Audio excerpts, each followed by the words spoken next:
what? Who cares? Why barter? Well, if there's one woman who knows how to barter, it's CNN personal finance editor Jerry Willis. Tell him, Jerry. I love that. Thanks to our friend Joy Behar for that.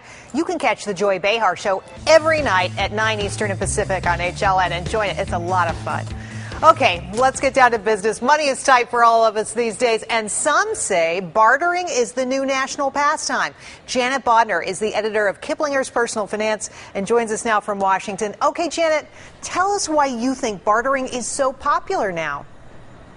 Well, a couple of things, Jerry. First of all, it's a good deal, and we're seeing on sites like Craigslist and that sort of thing, the interest is just increasing by leaps and bounds. And aside from the fact that you can get good deals, apparently it's fun. People actually like this. They like to do deals. Well, I know people so do this all the time. You know, they'll trade, like, you know, I'm redoing my bathroom. I have somebody who knows how to do some of that, or come over, and then I exchange something else for them. You know, people do it informally, but you say increasingly people are doing it online.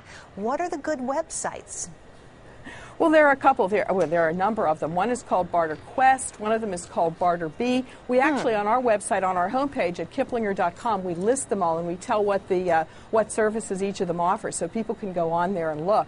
But you know, the sites are taking advantage of the interest, the very growing interest in this, so that people can actually post their goods and services that they have up for barter. Is it buyer beware, though? I would think that it might be Yes. dangerous online on some of these sites because you really don't know the person you're bartering with. Exactly, and that's the thing. Again, you know, we have at kiplinger.com, we will tell you which sites actually do at least a limited amount of vetting of people. I mean, you might sort of want their name and address. And obviously, if you're really looking for a serious service, like you're looking for a babysitting service or something like that, I'm not sure that this would be the best way to go. You'd really want to start first with your neighborhood people so that you could barter with them, people that you know and you know their reputations, and you could find out what their background is. All right, how do I handle this with the IRS? Is this income? I mean, do you have to tell the federal government? Well, a couple of things, Jerry. It could potentially be, if you're just doing this occasionally, then probably you're okay.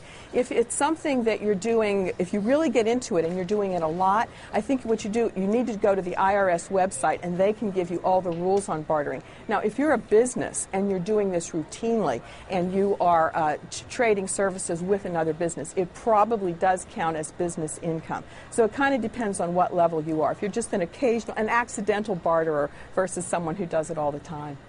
Well, you know, Janet, can I save a lot of money doing this? I'm wondering at the end of the day, what kind of savings are in this for me?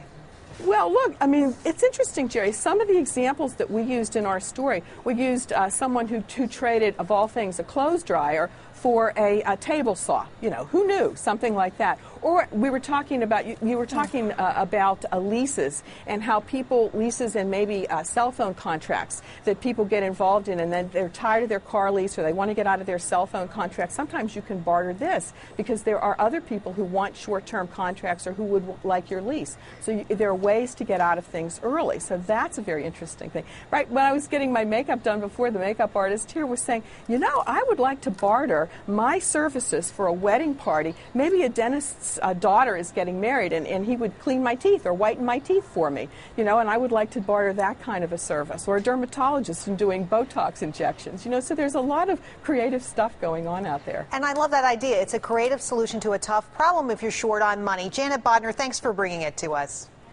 Oh, my pleasure.